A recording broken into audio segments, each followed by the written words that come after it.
नमस्कार दोस्तों, आज फिर से स्वागत है आपका अपने YouTube चैनल एग्री सोच पे। आज हम लोग आए हैं मशरूम सेंटर का विज़िट करने के लिए। मशरूम उत्पादन केंद्र सा ट्रेनिंग सेंटर है। यहाँ पे मिलते हैं, इन दीदी से बात करते हैं कि क्या है कैसे है, ये बताएगी दीदी। दीदी बताइए अपने बारे में कि मशरूम सेंटर पे आप क्या करते हैं, कैसे करते हैं। मैं ममता कुमारी और स्नेहा मशरूम के नाम से जानी जाती हूँ। और मैं मशरूम की खेती लगभग अभी 8वां साल मेरा बीतने जा रहा है। और इसके बारे में मैं काफ़ी जागरूक भी हूँ और ट्रेनिंग भी देती हूँ महिलाओं को। और इससे बहुत अच्छा इनकम भी आता है। और मशरूम के दुनिया में तो जानते ही हैं कि मशरूम खाने से कोई बीमारी नहीं होता है। अवसरते और भी है, जैसे कि गरीबों के लिए कि जैसे कि दूध अवेलेबल नहीं है, बच्चों तक कुपोषण बढ़ता है तो मशरूम में दूध भी पाया जाता है और बहुत ही बढ़िया तरीके से पोषण मिलता है मशरूम से। और वो तो रही मशरूम का जो गुण है, सो उसमें क्या क्या गुण है, कैसे फ़ायदा करता है।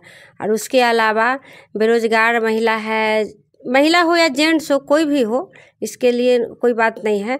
लेकिन मशरूम में रोज़गार के लिए बहुत ही अच्छा इनकम आता है। 5,000, 10,000, 20,000, 25,000 के लिए हमको जब तक मशरूम निकलता है तब तक सोचना नहीं पड़ता है कि पैसा कहाँ से आएगा। और मार्केट भी मेरे पास हमेशा मशरूम का आता ही रहता है। अब देखिए, 4 दिन पहले हमको कॉल आया वहाँ से, कार्यालय से, आत्मा कार्यालय से, जो बहुत बड़े साइंटिस्ट हैं। उन्होंने बोला कि से हमको 1 ट्रक मशरूम का डिमांड है। तो सारे आदमी मिलकर मान लीजिए करेंगे।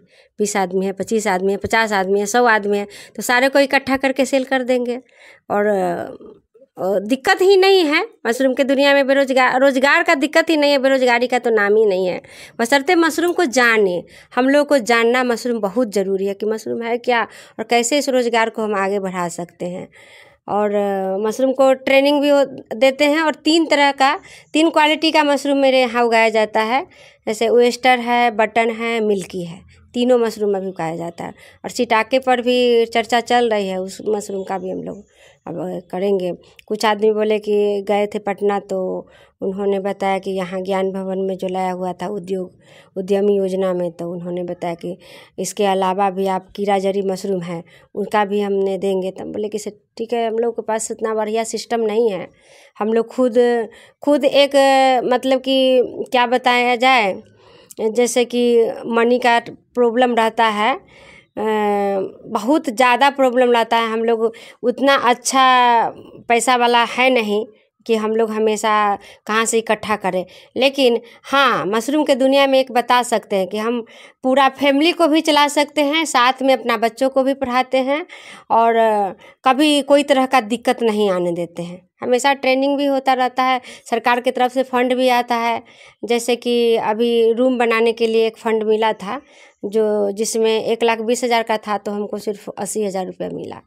तो उसी से थोड़ा बहुत इस मशरूम में लगाए। लेकिन एसी प्लांट नहीं बन सका। बोले कि एसी प्लांट के लिए कम से कम 4 लाख रुपया लगेगा। तो क्या किए, छोड़ दिए। मेरे पास वैसा व्यवस्था है नहीं। लेकिन मशरूम को कभी छोड़ना नहीं चाहती हूँ, चाहे कुछ भी हो। मशरूम को मैं इसके लिए नहीं छोड़ना चाहती हूँ कि इससे हमेशा इनकम भी है और हम हमेशा स्वस्थ रहते हैं। और दीदी है, भैया है, उन लोगों को भी हम मशरूम का ट्रेनिंग देते हैं जगह जगह पर, जो जानना चाहते हैं इनके लिए। Thank you. बहुत बहुत धन्यवाद दीदी, आपने बताया कि मशरूम का फ़ायदा क्या है। आप बताएं कि हम बॉटम, ओस्टर और मिल्की तीनों मशरूम करते हैं, तो बॉटम करने का क्या प्रक्रिया होता है, कैसे उसको लगाते हैं आप। बटन मशरूम के लिए ये प्रक्रिया है कि उसको कंपोस्ट बनाते हैं। कंपोस्ट में क्या होता है कि गेहूं का भूसा और पुआल का कुट्टी है। मान लीजिए कि 10 कुंटल भूसा गेहूं का है तो 10 कुंटल पुआल का कुट्टी, दोनों को मिक्स करते हैं। मिक्स करने के बाद उसको खूब एक अच्छा साफ जगह चूज करते हैं। जैसे कि अगर प्लास्टर नीचे में है तो और बढ़िया है, सिमटी का नहीं है तो पॉलीथीन में नीचे भी डाल कर करते हैं। लेकिन वो अभाव के बस में प्लास्टर वाला अच्छा रहता है, क्योंकि वो पलटाई होता है। और उसमें प्रक्रिया होता है, उसको लगभग लगभग 48 घंटा फुलाते हैं, पानी डाल डाल कर, दबा दबा कर खूब देखते हैं पैर से कि इसमें पानी है या नहीं है। नहीं रहता है तो फिर बोर्डिंग की तरह उसको डालते हैं पाइप से पानी, और 48 घंटा फूल जाने के बाद उसमें यूरिया, जिप्सम सबका मात्रा है, अलग अलग लिखा हुआ है, मात्रा भी हम आपको बताएंगे, मेरे पास है। उसमें यूरिया है, जिप्सम है, क्या कहते हैं मुर्गी का बीट है, फिर उसके बाद खल्ली है, क्या कहते हैं गेहूं का भूसी है, ये सब डाला जाता है। फॉलीडॉल या और भी केमिकल है जो जहरीला, ज़्यादा केमिकल है वो यूज हम नहीं करते हैं, क्योंकि ज़्यादा यूज करने से वो कंपोस्ट जहरीला हो जाएगा तो फिर मशरूम भी जहरीला हो जाएगा। तो ज़्यादा हम लोग जैविक पर ध्यान देते हैं। तो जैविक को ध्यान देते हुए हमारे बगल में पोल्ट्री फार्म है तो उनका बीट का यूज करते हैं। तो अगर 1 गुना भूसा है तो उसमें लगभग 1 कुंटल में 4 कुंटल ले डालेंगे बीट, और उससे भी कम अगर डालना चाहते हैं तो 1/3 भाग। तो उससे होता है क्या कि जितना भी कंपोस्ट डालेंगे, पोटाश डालेंगे, कुछ भी जो भी चीज़ डालेंगे तो एकदम थोड़ा थोड़ा मात्रा में कि टोटल उसका जैविक बना जाता है। जैविक बन गया, उसका केमिकल ही ख़त्म हो जाता है। मुर्गी का बीट ऐसा है कि गैस से उसका अपने आप में जो ऐसा गैस है जो कि उसके गैस को ख़त्म कर देता है। तो उस तरह से जैविक कंपोस्ट तैयार हो जाता है। लगभग 18 से 20 दिन में दो क्वालिटी का होता है। एक 18 दिन में कंपोस्ट तैयार होता है और एक कंपोस्ट है जो 28 दिनों में तैयार होता है। एक ढेर विधि है और एक पाइप विधि है। तो दोनों ही विधि का हमने इस्तेमाल किया है। पाइप विधि भी अच्छा है, ढेर विधि भी अच्छा है। और दोनों कंपोस्टिंग करने के बाद उसमें से अमोनिया निकाला जाता है।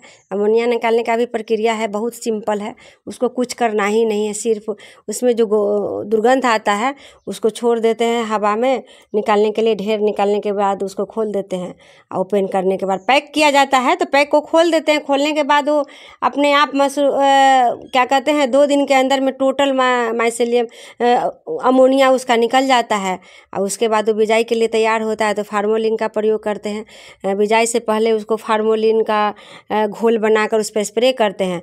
स्प्रे करने के बाद उसको 12 घंटा छोड़ देते हैं और उसके बाद देखते हैं हाथ में डाल करके कि ये बिजाई के लायक है कि नहीं, क्योंकि अगर गीला रहेगा तो जैसे स्पून डालेंगे तो सड़ जाएगा। इसके लिए उसको थोड़ा सा फरहर बनाते हैं, जैसे कि भूसा को दबाइएगा तो खुल जाएगा। मॉइस्चर नहीं है, उसी टाइप का वो भी रहता है, लेकिन वो कंपोस्ट रहता है, भूसा रहता है। बस उसमें बिजाई करके पैक कर देते हैं पॉलीथीन में, और पैक करने के बाद उसको ज़्यादा दबाना नहीं है। उसका भी हम ट्रेनिंग आपको बताएंगे। उसको जितना दबाइएगा उतना मशरूम एक भी नहीं निकलेगा, इसका ये प्रक्रिया है।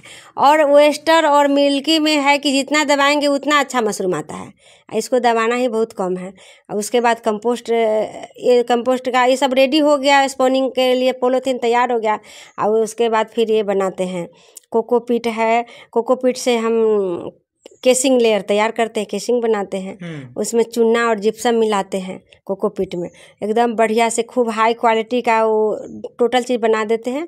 उसके बाद मशरूम का ग्रोथ भी बहुत अच्छा मिलता है, बहुत ज़्यादा मशरूम मिलता है। 1 कुंटल अगर मशरूम का ये हम लेते हैं कंपोस्ट, हमने इस बार ट्राई भी किया है, तो 1 कुंटल में लगभग हमको 4 कुंटल मशरूम निकलता है 1 से 2 महीना के अंदर में। सिर्फ उसका जानकारी चाहिए, थोड़ा बहुत भी मिस्टेक आने ही नहीं देते हैं हम लोग। पहले था शुरू में स्टार्ट में, लेकिन हम तो 7 साल से खेती कर रहे हैं, अब 8वां साल होने जा रहा है, तो इसके लिए हमको कहीं कोई दिक्कत ही नहीं है। सबसे हार्ड यही मशरूम है। Thank you. कितने दिनों से आप मशरूम की खेती कर रहे हैं? हम लगभग मशरूम की खेती 7 सालों से कर रहे हैं, अब 8वां साल होने जा रहा है। जैसा कि आप सभी देख रहे हैं कि दीदी 7-8 साल से मशरूम की खेती कर रही है। इनका 7-8 साल का जो अनुभव है वो शेयर की है। अभी आपको दिख रहा है कि ये कंपोस्टिंग या फिर बेड का जो प्रिपरेशन है वो नहीं है, मशरूम नहीं है, क्योंकि अधिक गर्मी होने की वजह से यहाँ एसी का कोई चेम्बर नहीं है। तो मिल्की मशरूम दीदी करने वाली है, अभी फ़िलहाल नहीं है। 2-4 बैग है इधर ऑस्टर मशरूम का, ये ऑस्टर का ही है ना जी? वो ऑस्टर है, आपको दिख रहा होगा कि 2-4 बैग है इधर ऑस्टर मशरूम का ही है। अच्छा, इसमें जो टेम्परेचर होगा, जो गर्मी होगा, उसको कैसे समझते हैं कि अभी कितना टेम्परेचर है? उसको कहीं मापते हैं कुछ करते हैं? मेरे पास ये है टेम्परेचर मीटर है मेरे पास, और इसी के माध्यम से दिखाइए, टेम्परेचर मीटर है। जी इस टेम्परेचर मीटर से आप अपने रूम का टेम्परेचर को माप सकते हैं। जी। अगर अधिक है तो फिर क्या करेंगे कम करने के लिए? कम करने के लिए अभी गर्मी का मौसम है तो रूम में पानी डालते हैं, दीवार पे पानी दीवार मारते पे हैं। पानी का स्प्रे हाँ करते करते फैन हैं, वैन चलाएंगे। थोड़ा सा फैन चला दिए। और उसके बाद ये भी देखते हैं, क्या कहते हैं, ह्यूमिडिटी में भी 95% चाहिए, तो उसका भी हम लोग एयर और पानी के माध्यम से ही हम सही कर लेते हैं रूम को, और अच्छा होता है। बहुत बहुत धन्यवाद आपका हमारे साथ टाइम देने के लिए। धन्यवाद सर, धन्यवाद। ठीक है, थैंक यू। Thank you.